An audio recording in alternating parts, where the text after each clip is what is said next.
En ce temps difficile, bien aimé, nous devons savoir adresser nos prières. Nous devons savoir par l'Esprit.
Peuple de Dieu, nous sommes encore là en ce jour dominical. Il a plu à Dieu de nous donner ce jour qu'il a arrêté depuis des années, depuis des siècles. Nous allons devoir le prier avant de partager cette péricope de la parole qu'il a destinée à son peuple pour ce dimanche. Père éternel, Créateur, le Père de notre Seigneur Jésus-Christ, ta parole nous dit au commencement était la parole était avec Dieu, la parole était Dieu. Rien de ce qui a été fait n'a été fait sans elle. Toute chose a été faite par elle. Nous le croyons ce matin, Seigneur, que le monde a pris forme par ta parole, que nos vies, Seigneur, prennent forme par ta parole, que toute chose, Seigneur, prend forme par ta parole. Si toi tu déclares, nous avons la vie. Quand tu parles, les choses prennent forme. Tu appelles à l'existence les choses qui ne sont pas. Et tu les déclares comme si elles étaient et elles viennent à être. Père éternel, laisse que, Seigneur, tous ceux-là qui nous suivent bénéficient de ta grâce au travers de cette parole. Que leur vie, Seigneur, soit modelée selon ta parole. En ton nom, Jésus, notre Seigneur et Sauveur, nous te prions et nous disons Amen. Merci, peuple de Dieu. Comme je le disais une fois de plus, nous sommes là. Et nous voudrions ensemble pénétrer la parole de Dieu dans la grâce de l'Esprit, dans ce que Dieu nous a donné. Ce dimanche, Dieu nous a amenés à une profondeur de la pensée. Nous voudrions répondre à une question doctrinale, une question pas la moindre, qui divise les gens et beaucoup ne comprennent rien. Et c'est par grâce que Dieu voudrait que nous puissions, en entrant dans sa parole, nous puissions nous évertuer à dire quelque chose de sa part. Ce matin, le texte que nous allons exploiter, il est de Matthieu 22, du 41e verset au 46e. Et c'est là, au verset 44, que nous avons puisé le thème que nous avons retenu en ce terme. Le Seigneur a dit à mon Seigneur, assieds-toi à ma droite. Vous voyez déjà, bien-aimé, avant qu'on lise, cette partie de la parole pose la problématique de la seigneurie. On dit, le Seigneur a dit à mon Seigneur, assieds-toi à ma droite, jusqu'à ce que je fasse de tes ennemis ton marchepied. Nous allons passer à la lecture de ce texte qui nous a donné l'intitulé de ce dimanche. Nous lisons au nom de Jésus. Matthieu 22, 41 à 46, nous lisons. Comme les pharisiens étaient assemblés, Jésus les interrogea en disant, « Que pensez-vous de Christ?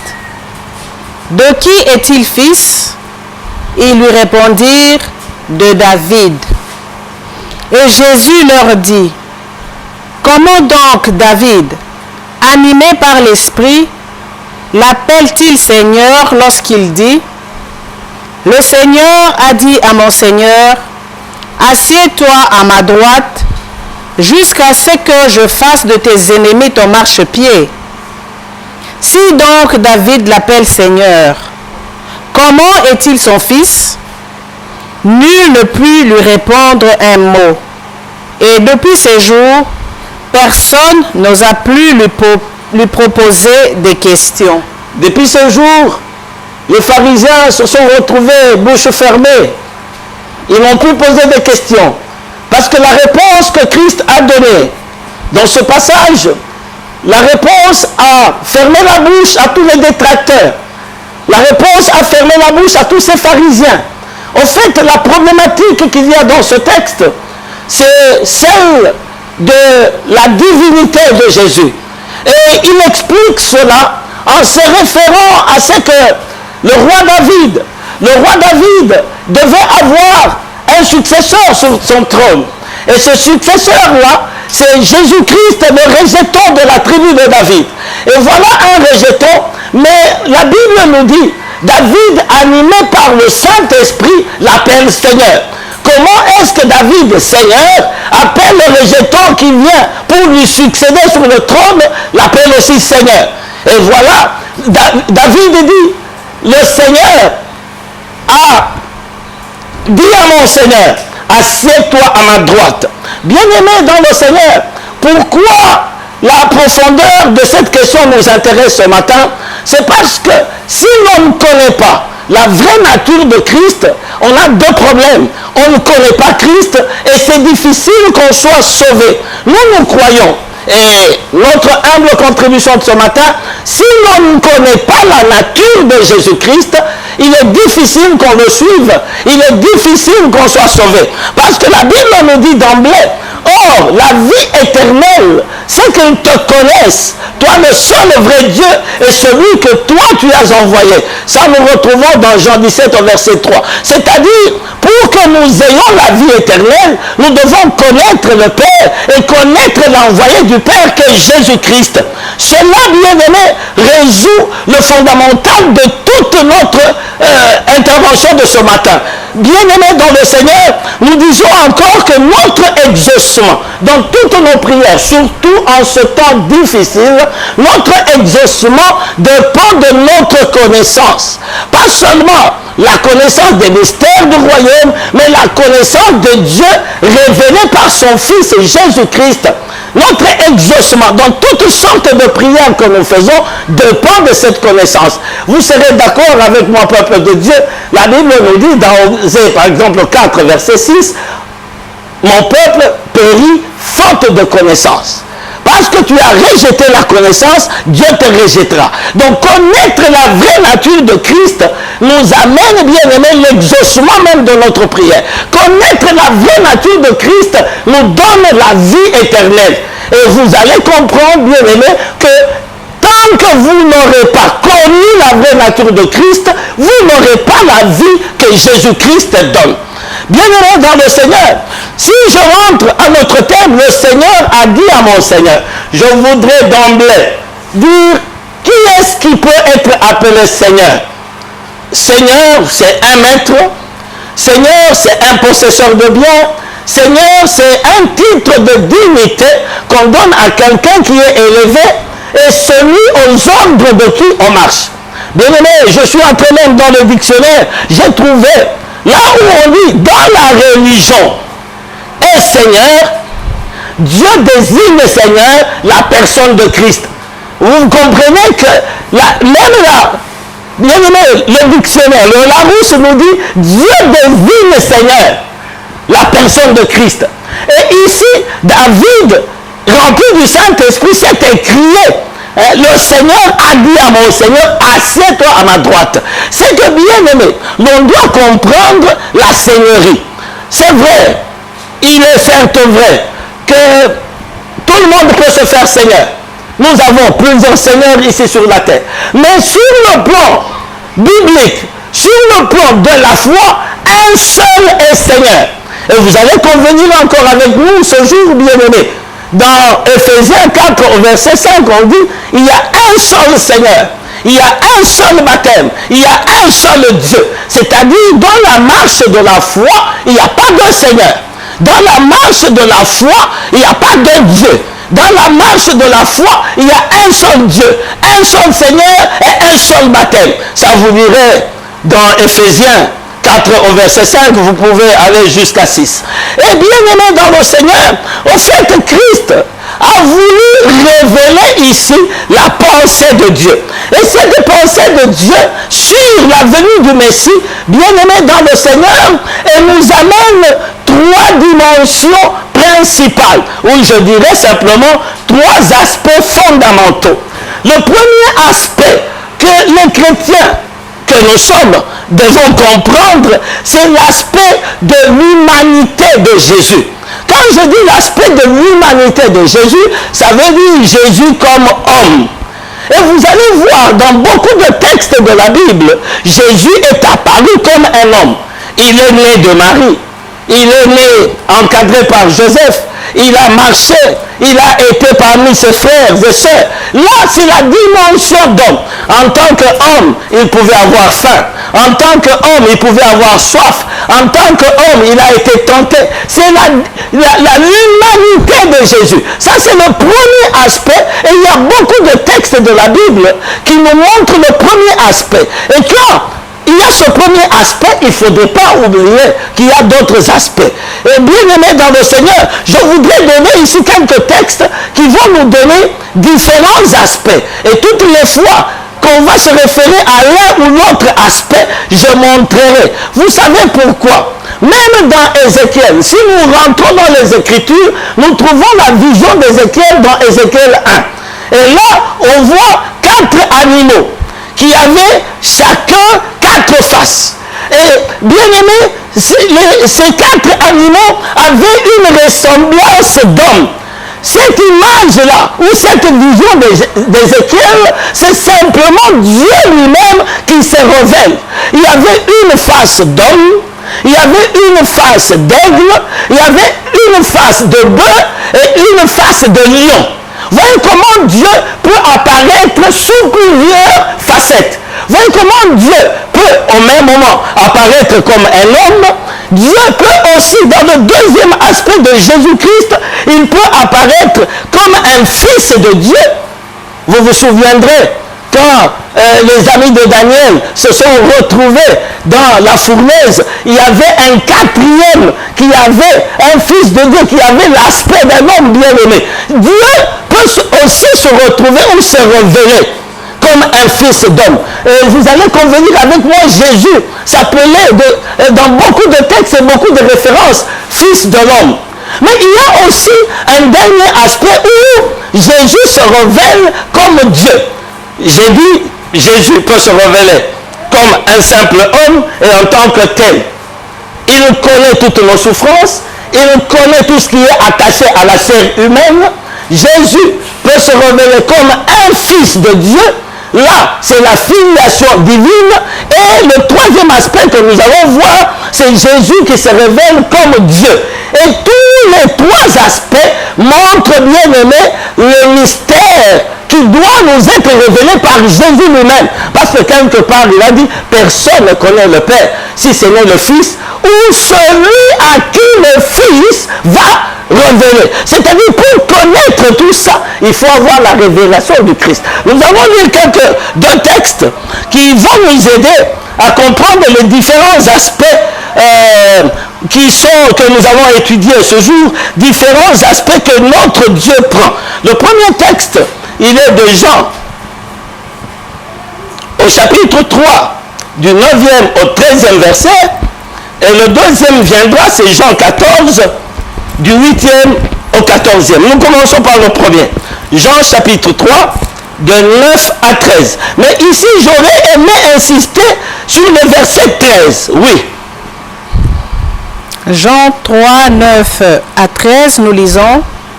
Nicodème lui dit, « Comment cela peut-il se faire ?» Jésus lui répondit, « Tu es le docteur d'Israël et tu ne connais pas ces choses. En vérité, je te le dis. Nous disons ce que nous savons et nous rendons témoignage de ce que nous avons vu. Et vous ne recevez pas notre témoignage. Si vous ne croyez pas quand je vous ai parlé des choses terrestres, Alléluia. Comment croirez-vous quand je vous parlerai des choses célestes? Personne n'est monté au ciel, si ce n'est celui qui est descendu du ciel, le Fils de l'homme qui est dans le ciel. Amen. Gloire à Jésus-Christ. Bien-aimés, ici, c'est une rencontre merveilleuse entre Nicodème et Jésus-Christ. Et nous connaissons Nicodème, ce docteur de la loi qui était venu de nuit pour rencontrer le Seigneur. Et voilà, après cet échange, Jésus lui a dit, il faudrait que tu naisses de nouveau, c'est-à-dire naître d'eau et d'esprit. Et cela était un langage presque incompréhensible par Nicodème. Nicodème, manquant la révélation, ne pouvait pas comprendre ce langage. Et vous allez encore convenir avec moi, Jésus a même dit, maintenant que je te parle des choses terrestres, tu ne comprends pas. Et quand sera-t-il quand je te parlerai des choses célestes? Je veux dire au peuple de Dieu, il y a des choses célestes et des choses terrestres.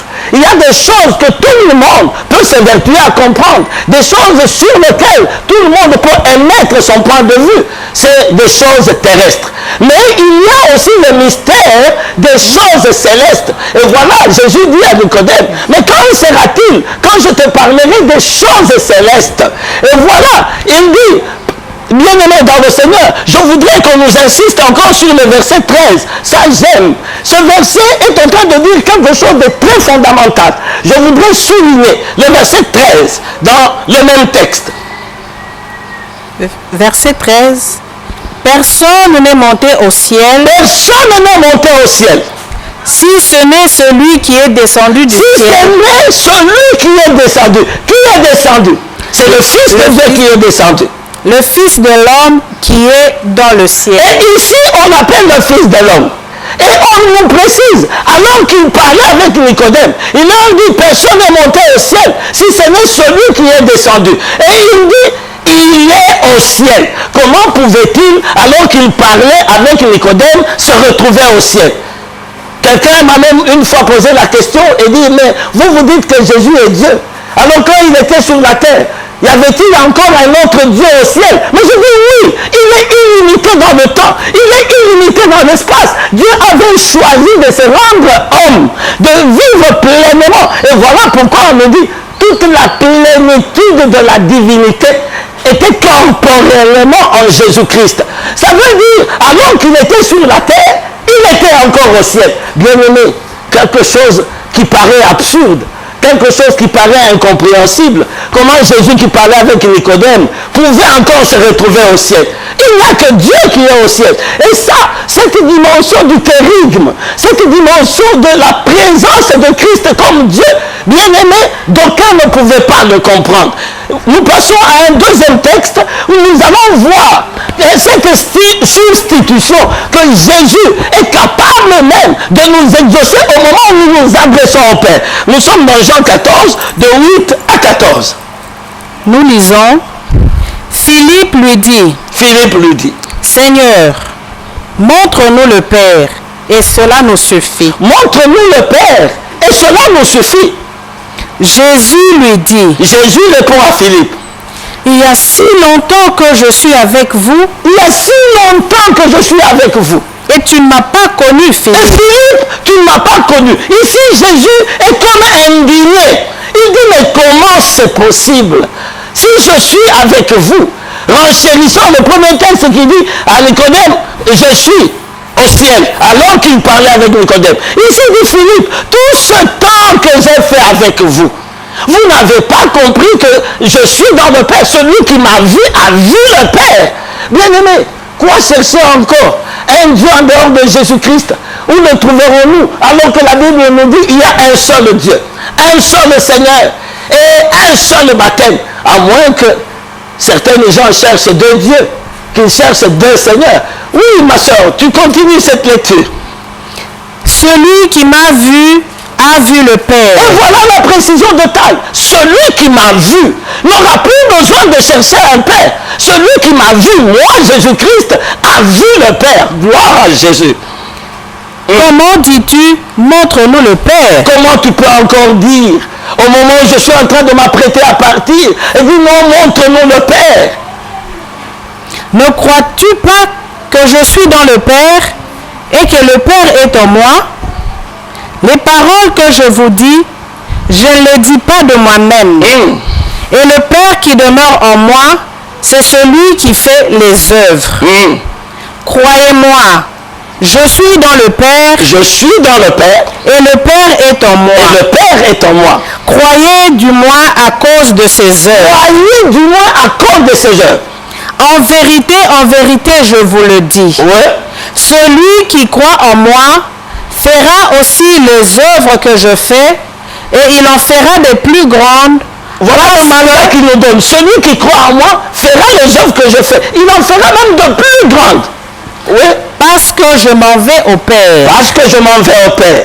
Et tout ce que vous demanderez en mon nom. Ah, ça c'est particulier. Et tout ce que vous demanderez au Père en mon nom, je le ferai. Je le ferai. Afin que le Père soit glorifié dans le Fils. Afin que le Père soit glorifié où? Dans le Fils. Si vous demandez quelque chose en mon nom, je le ferai. Gloire à Jésus. Au Père. En ce temps difficile, bien aimé, nous devons savoir adresser nos prières. Nous devons savoir par l'Esprit formuler nos prières. Et dit, tout ce que vous demanderez au Père en mon nom, le mandat que nous avons porte le nom de Jésus-Christ. L'empreinte de Dieu que nous avons porte le nom de Jésus-Christ. Voilà pourquoi on nous dit, la Bible nous dit, le nom qui nous a été donné, par lequel nous sommes sauvés, c'est seulement le nom de Jésus. Bien aimé, c'est le nom qui porte le mandat, le seul nom qui porte le mandat divin. C'est quoi? Il dit, ce que vous demanderez au Père, en mon nom, bien aimé dans le Seigneur, quelque chose de très beau. Il ne dit pas que le Père le fera. Parce qu'il est dans le Père et le Père est en lui. Il dit tout ce que vous demanderez au Père en mon nom. Il rajoute, je le ferai. Moi j'aurais aimé dans ma petite connaissance que Jésus dise tout ce que vous demandez au Père en mon nom, le Père le fera parce que vous priez en mon nom. Non, bien aimé. Jésus nous surprend encore une fois. Il nous dit, ce que vous demanderez au Père à mon nom, je le ferai. C'est-à-dire, bien aimé, seul Jésus est l'exaucement de nos prières. Très souvent, le peuple de Dieu est embrouillé par beaucoup de faux messages. Le peuple de Dieu est embrouillé par des personnes non illuminées, par des personnes qui sont dans l'obscurité, par des personnes qui ne comprennent rien de ce mystère. Jésus dit, il le fera. Bien aimé, cela nous ramène à ce que je disais. Dans la première dimension, le premier aspect, Jésus apparaît comme un homme. Et quand Jésus apparaît comme un homme, il est ancré à toutes les situations d'homme. C'est ainsi qu'il a été tenté, c'est ainsi qu'il est venu dans une chair comparable à la nôtre. Parce que là, il devait, bien aimé, réduire la force du péché. Il devait anéantir le péché. Et donc, il devait venir dans un corps comme le tien, comme le mien, afin qu'il soit tenté en toutes choses comme nous. Et ceux qui s'approchent de Dieu par lui, quelle que soit la tentation, quel que soit le problème, parce que tu t'approches par celui-même qui a vécu la condition d'homme, excepté le péché. Bien aimé, à ce moment-là, tu as la solution à toute la situation de ton corps. Tu as la solution à toute la situation de la maladie. Tu as la solution à tous les problèmes divers qui peuvent se poser dans ta vie parce que Jésus les a vécus dans son corps. Il les a accomplis, bien aimé, dans sa chair. Jésus comme homme. Et la deuxième dimension que j'avais précisée, c'est Jésus comme fils de Dieu. Et en tant que fils de Dieu bien-aimé, il dit lui-même, le Père est plus grand que moi. Évidemment, c'est la filiation divine. Nous pouvons voir un verset qui nous dit cela dans Jean 14, cette fois-là au verset 28. Jean 14, 28. Oui, nous disons au nom de Jésus. Vous avez entendu que je vous ai dit, je m'en vais et je reviens vers vous. Si vous m'aimiez, vous vous réjouiriez de ce que je vais au Père, car le Père est plus grand que moi. Voilà, c'est ça peut-être que beaucoup de gens ne comprennent pas. Quand Jésus dit, je m'en vais au Père, parce que le Père est plus grand que moi, la dimension christique ici, c'est la dimension de la filiation. En tant que fils, il doit accomplir toute l'œuvre lui assignée par son Père. Et à ce moment-là, il nous apprend une obéissance. Il nous apprend une soumission parfaite. Comme lui, en tant que fils, s'est soumis au Père. Et le troisième aspect, le dernier, c'est l'aspect de la divinité de Christ bien-aimé.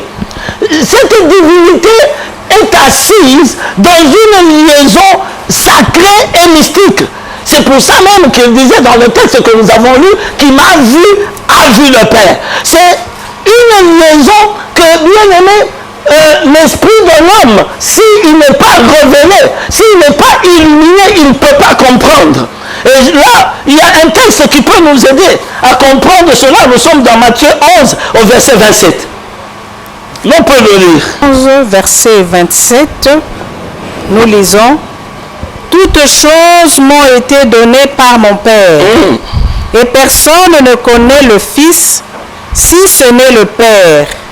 Personne non plus ne connaît le Père si ce n'est le Fils et celui à qui le Fils veut le révéler. Ici, bien aimé, comme je le disais à un moment, c'est un lien sacré qui nous montre au fait la liaison mystique de Jésus avec son Père.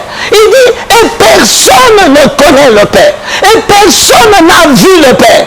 Si ce n'est celui à qui le Fils aura révélé le Père. C'est-à-dire, bien aimé, si Jésus ne te révèle pas le Père, tu ne le connaîtras pas.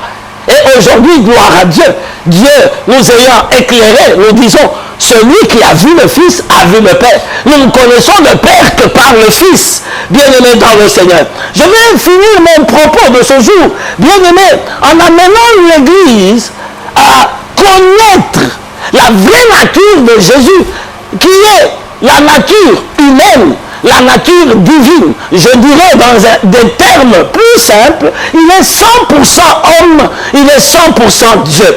Et quand Jésus termine sa mission dans la prière sacerdotale, il dit, j'ai fait connaître ton nom aux hommes que tu m'as donnés. Quel est ce nom? Ma soeur, tu peux lire encore, nous sommes en train de terminer. Jean 17, verset 6. Jean 17, verset 6, nous lisons. J'ai fait connaître ton nom aux hommes que tu m'as donnés du milieu du monde. Ils étaient à toi et tu me les as donnés. Ils étaient à toi, ces hommes-là. Et toi, Père, tu me les as donnés.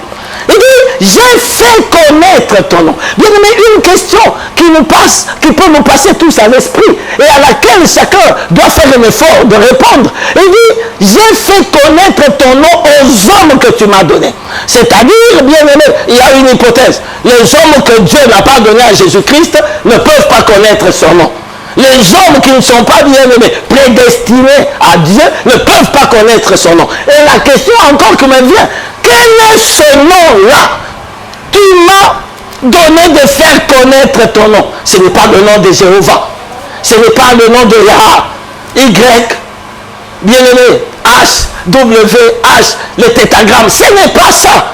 Le nom, et la Bible me dit quelque part, toutes les nations seront appelées du nom de l'Éternel. Quel est ce nom de l'Éternel que Jésus est venu faire connaître? En me suivant ce jour bien-aimé, vous comprenez aisément que le nom de l'Éternel par lequel nous sommes appelés, nous qui sommes attachés à lui, c'est le nom de Jésus-Christ. Quelqu'un dit gloire à Jésus. Gloire à Jésus. C'est ça le nom. Maintenant, Dieu a voulu que son Fils nous fasse connaître que Dieu apparaît. En ce temps de la fin, il apparaît sous le nom de Jésus-Christ. Et il n'y a de salut, bien-aimé, qu'au nom de Jésus-Christ. Laissez-moi, bien-aimé, choquer encore certains esprits. Si tu pries au nom de Dieu, tu n'as pas de salut.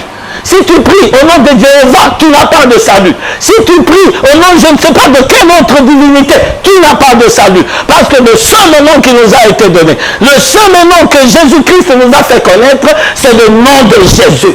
C'est le nom qui sauve. En cette bien-aimée période de calamité, en cette période de pandémie, je viens dire à l'Église, à tous ceux qui auront la faveur de me suivre, le nom par lequel nous avons la guérison, le nom par lequel tous nos problèmes sont résolus, le nom par lequel nous avons la vie éternelle, c'est le nom de Jésus-Christ.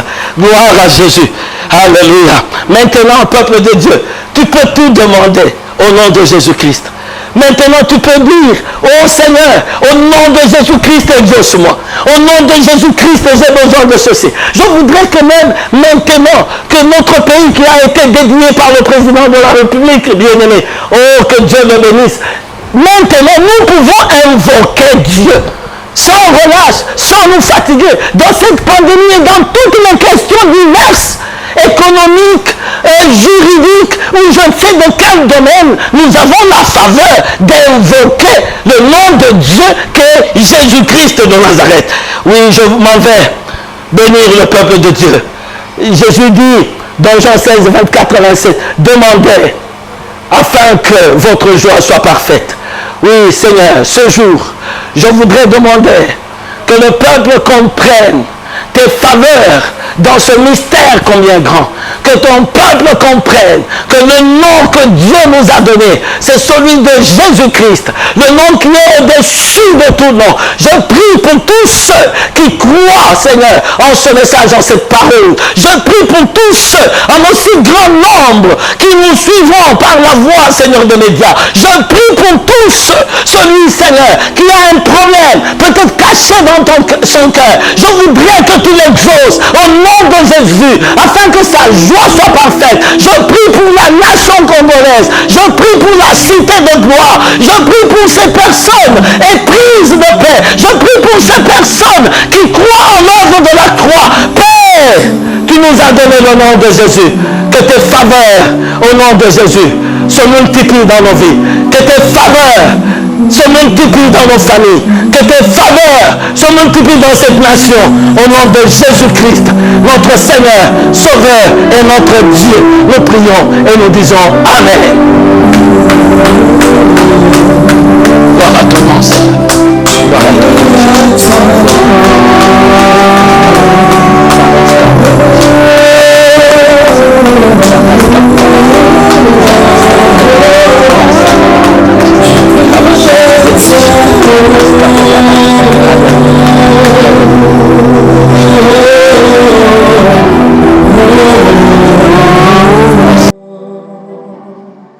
Je crie à toi,